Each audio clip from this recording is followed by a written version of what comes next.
The International Association for Near-Death Studies presents NDE Radio, a weekly exploration of near-death experiences and similar encounters with the other side. Now, here's your host, Lee Witting. Welcome to NDE Radio, brought to you by IANDS, the International Association for Near-Death Studies. I'm your host, Lee Witting. Our guest today, Marcy Neumann, is a life and spiritual coach.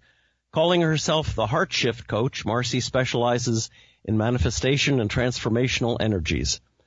Marcy has earned several credentials, including registered nurse, ordained minister, Reiki master, certified hypnotist, energy healer, and LOA Life Coach.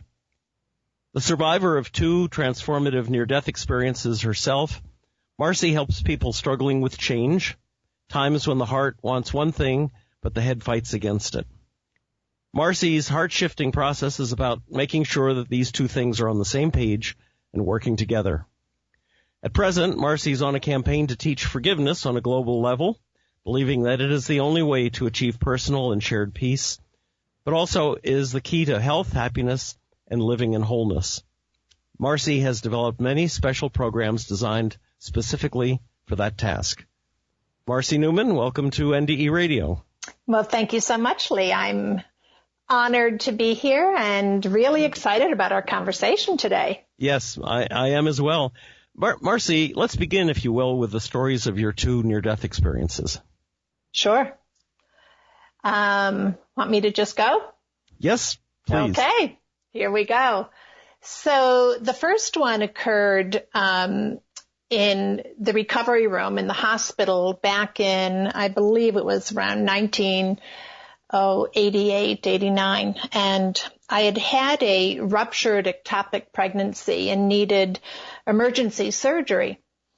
And the surgery, I understand, went pretty well. But when I was in recovery room, I was very much aware that I was feeling odd in my body. And I can't describe that in any other way except to say that I had had 3 previous cesarean sections. So I was acquainted with recovery room and what it felt like post-surgical procedures. But I had a very strange feeling. And I remember at one point that I felt like I was leaving my body, and I attempted to sit up and get the attention of the nurse. And it was at that time that I just propelled out. And the next thing that I knew, I had followed this light, just like it's described so often. And it appeared like a tunnel, but I was feeling myself being propelled through it, or pulled through it, I should say. And I arrived in this beautiful garden. And what I remember so vividly about that was that the colors of everything that I was seeing were very different from the colors that I was accustomed to seeing on the earth. So they were more neon, you might say, very vivid. And I also had the sense that I was with my spirit guide. And as quickly as it happened, I seemed to just as quickly go back into my body. But the sensation of it was one where I recall thinking, I don't want to leave here. And it's hard to describe, but it's both a physical sensation and an energetic sensation that's filled with this knowingness that love is completely cocooning you. And, or at least that's the way it felt to me. And so when I went back into my body, I do recall actually trying to recapture that feeling because it was so compelling. Yes. So compelling. It was incredible. When you did you see your spirit guide, or was it just a feeling that you had a companion with you? That's a really difficult question for me to answer. I definitely felt that guide. I felt specifically even that it was someone very familiar to me, and someone maybe more like my guardian angel. I felt like I was really strongly connected to them. Mm. And as far as seeing them, I saw them in my mind's eye. It's hard to describe. I can't really say that I saw features or I even saw a shape, but yet I felt the form. Mm. And, I think that that's really the best way of describing what I experienced. But you think that it's a being that accompanies you through your life or lives. That was a sense that I had, that it was a being that was very well acquainted with me. I with it. I was 100% comfortable and felt drawn to it. Did you see anyone else when you were in the garden? No, I didn't. It was just myself and that guide. Was it primarily trees or flowers, or was there a stream? It was everything. It was trees and flowers, but of all shapes and sizes. They weren't they weren't conforming to what we see on the earth so much, and they were very unusual. But what I remember most of all was the color of the vegetation and the fragrance. I remember the fragrance as so sweet and yet very pure and clear at the same time. Mm. Now, when you were back in your body, did you tell anyone about your experience?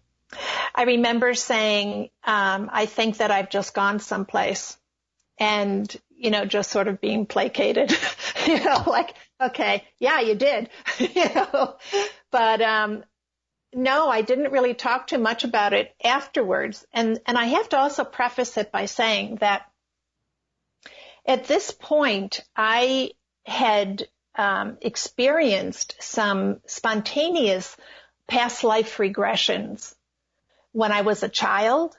And also I was already involved in the, this field of being able to communicate on the other side.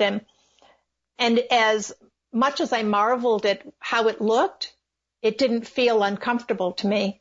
And it wasn't something unusual because I was so accustomed. I was already trained as a medium. I was trained in, energy healing. And so, as I said, I had been working in that field for a very long time. So it didn't seem odd to me. It was just a marvelous experience. Wow. And then you had a second experience, which was even more profound. Yes, it was really quite remarkable. And it also happened in the hospital. I was giving birth to my youngest son, and I had some tremendous complications during my pregnancy that had led me to be bedridden for months, and they had decided to deliver him as early as possible because they were afraid of me going into labor. The condition that I had was known as a percreta, and it was where the placenta actually grew through the wall of the uterus and attached itself to my internal organs. And so I was actually in the open heart suite in order to have this child delivered, and he was delivered by an oncological surgeon because there was so much risk with my medical condition, both for myself and for my son. And the truth is that they didn't expect both of us to make it. And I was told that before the surgery. So, anyway, told that there was a very good chance that we would not both survive. Anyway, so it was actually shortly after the surgery began, and they had to keep me in a very light anesthetic state because they were afraid that it would reduce the respirations of the baby. And so most of the preliminary aspects of, preparation for the surgery, my cardiac lines and, IVs and all those kinds of things were all done with me having no anesthesia whatsoever. And so when it came time to do the surgery, they had to keep me in a very light state until they were able to bring my son to, I guess, the surface safely. And it was very shortly after that I heard all of a sudden, we've lost her blood pressure. And I was already out of my body when I heard them say that. And I again could feel myself but this time it was different. Now I was just released, and I could feel myself expanding. So part of me was present and listening. I could hear what they were saying, and I was very much aware of their fear. But the other part of me just seemed to be energetically dissipating into this light. It was like I became the light. I was not in a tunnel. I was actually part of the light. And I was also at that time present. I could feel the presence of those with me. And there were a number of beings with me because I was very much aware of conversation taking place when I arrived. And then I was included in the conversation, and the conversation was about my decision whether or not to go back to my body. And I was told that my son would have some special needs, and yet still the decision was mine. And I remember, I don't know how to describe this other than like this serious consideration. I, of course, was concerned about my husband and my other 3 children. But there was a part of me that really didn't want to go back. And yet the part of me that felt a sense of responsibility to my son and to the rest of my family was really leading me into making that decision. But the sensation of being totally formless, bodiless, is a freedom that I'll never forget. It was so powerful. The beings that surrounded you, did you see them? I felt them. I felt them. I felt myself sharing the space with them. And we were all part of this conversation. Did you feel that they had, what's the word, authority? Were they like angels or people that they weren't relatives past relatives? No, I felt very much that these were my team. Oh, okay. Yeah, this was my team. And they were offering me the information that I needed in order to make that decision. So this was like a collective of the first, you felt you had a guide in the first journey, and now you had a team on the second. I had a team. That's right. Yep. And did they, when they told you about this, that your son would have special needs, were they pushing you one way or the other, or were they just informing you? Not at all. It was just informing me. And they also didn't tell me what the special needs were. They just said he will have special needs. Mm-hmm. And, that needed to be part of my decision making. Wow. Did you see a garden again or a field or anything along those lines? Nothing at all. Just light. Suspended in the light. Mm-hmm. Yep. And I was part of it. And was that sense of love that you'd felt the first time there as well? Oh my gosh, it was multiplied thousands of times over. It was which is why it was so compelling, because this time, like I said, I didn't feel a connection to any particular thing, and my attention was just on what I was experiencing, not what I was seeing or not what I was trying to figure out. I was just there, just total in surrender to being there, and the experience was completely different. Did they give you any insights as to what your future life would be when you went, if you chose to go back? No. Just gave me the information that they felt was important that I had to make that decision on my own. And did it take you any time to make that decision? Well, as I said, the sensation of all of that is very compelling to stay.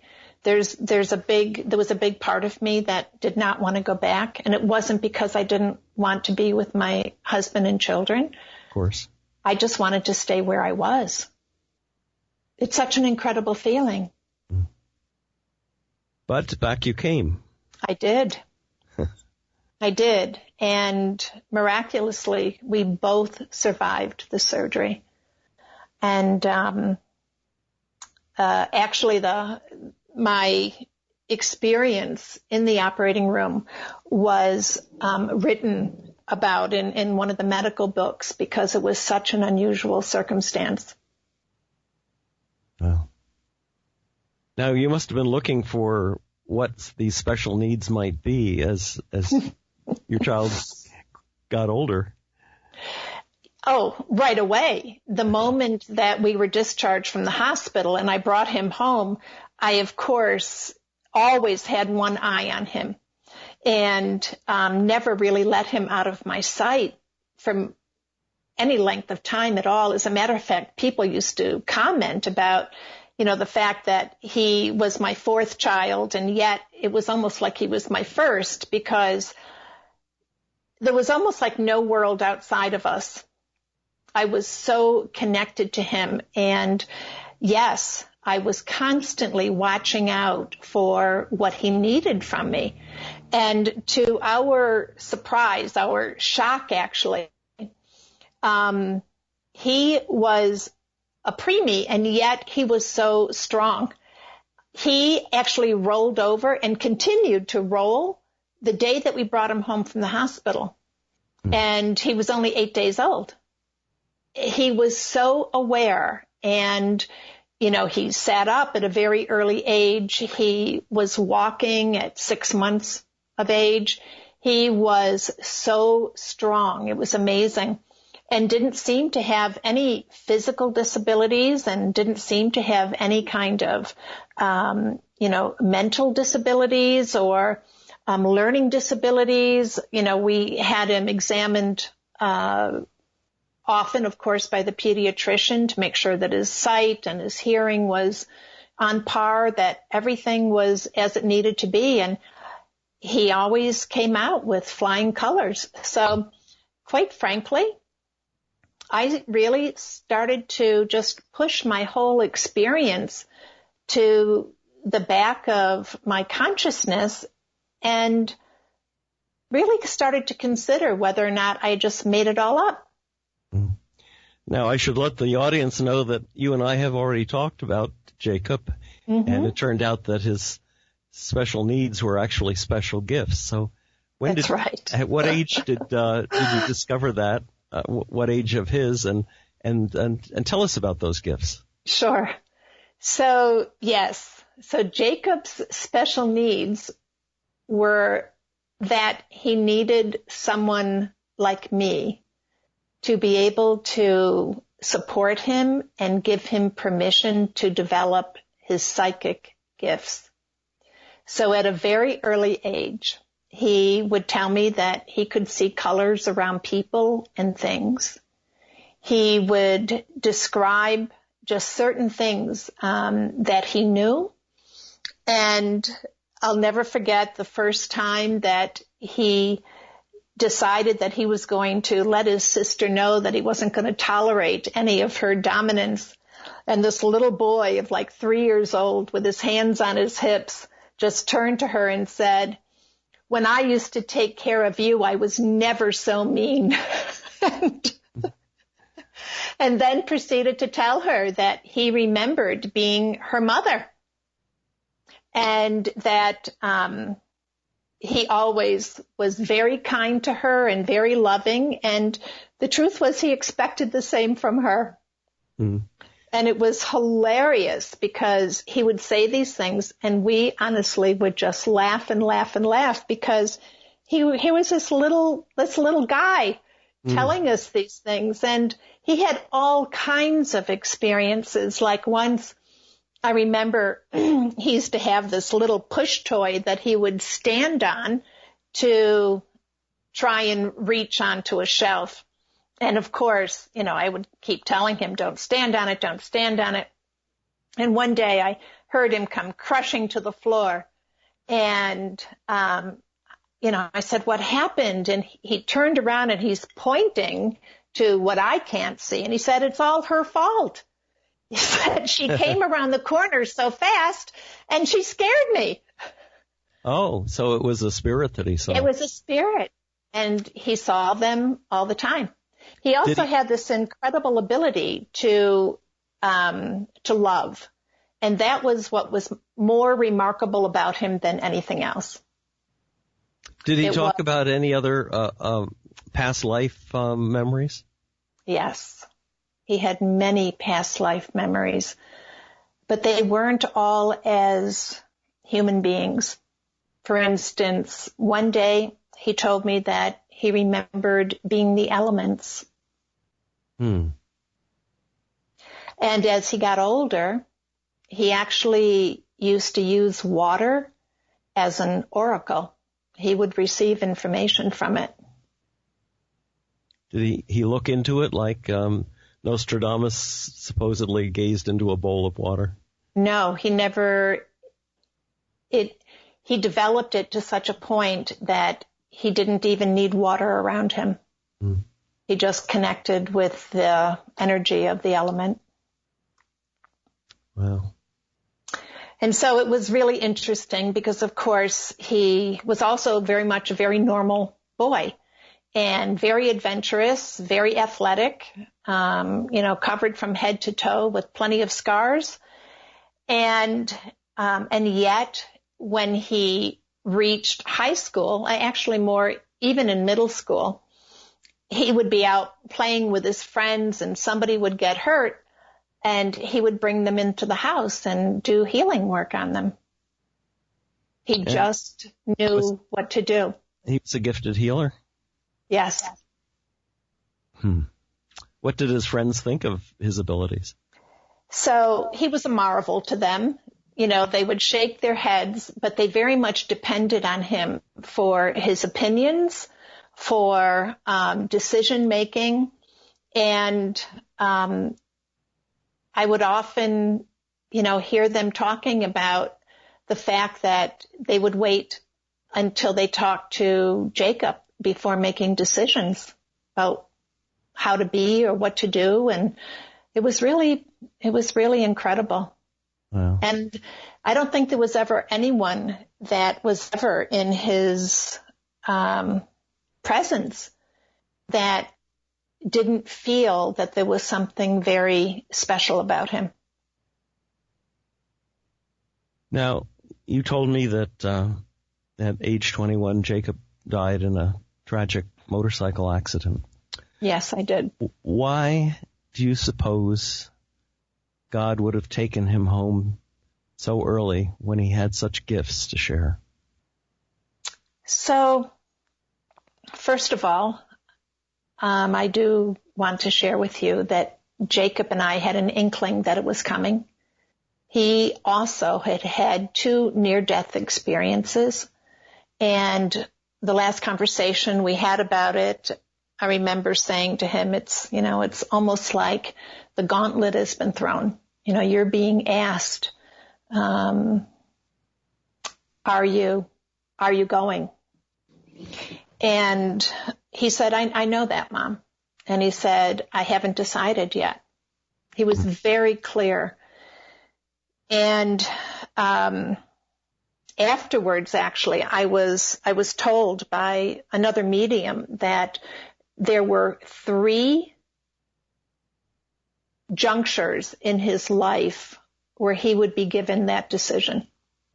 One was when he was younger, around 18 or 19, and that was also when he had one of his near-death experiences. And then also he would have another one at the age of about 30. So he was very much aware that he was here with a message and worked tirelessly to teach that. He co-founded a couple of organizations. He was part of national organizations, all geared towards supporting college students and other youth into really connecting with their authentic selves, learning how to take down the walls of separation, celebrate diversity, and to become their most powerful selves. And that was really his focus. His second focus was that he designed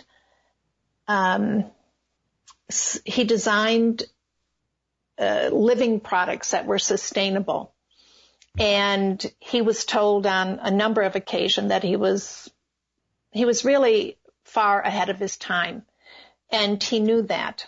He knew that those designs, many of them, if he continued to live, would not come to fruition.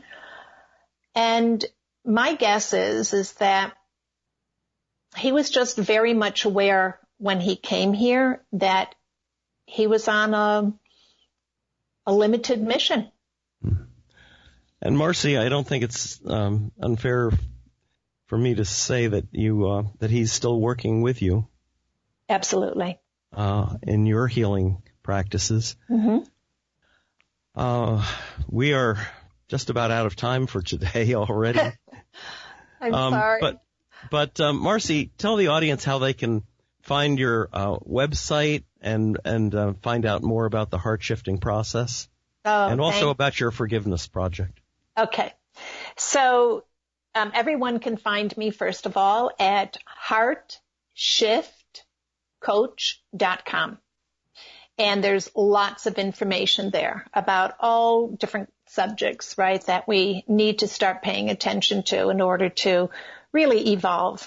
And the Forgive to Live program that I'm putting so much focus on is my answer to what I have found working with clients now all around the world. And that is, everyone knows that forgiveness is important, but rarely have they been taught how to really do it. And so I've put together this program of 5 different modules that are focusing on being able to pull back those layers of resistance and get to the core nature of their being so that they can start to release the energy that has been pocketed and, for lack of a better term, sort of festering, but it's also preventing them from moving forward, from being free. And forgiveness really precedes love, the ability to love. That's right. That's right. So I'm always meeting people who are so frustrated, and that was my answer. I'm sorry we're out of time, but I want to thank you so much for sharing your story with us. If the audience would like to listen to this show again or any of our past shows, they can go to our website at nderadio.org. And for information on IANDS, check out their website at IANDS.org. And join us again next Monday, 11 a.m. Eastern, for more NDE Radio. This is Lee Witting saying thanks for listening.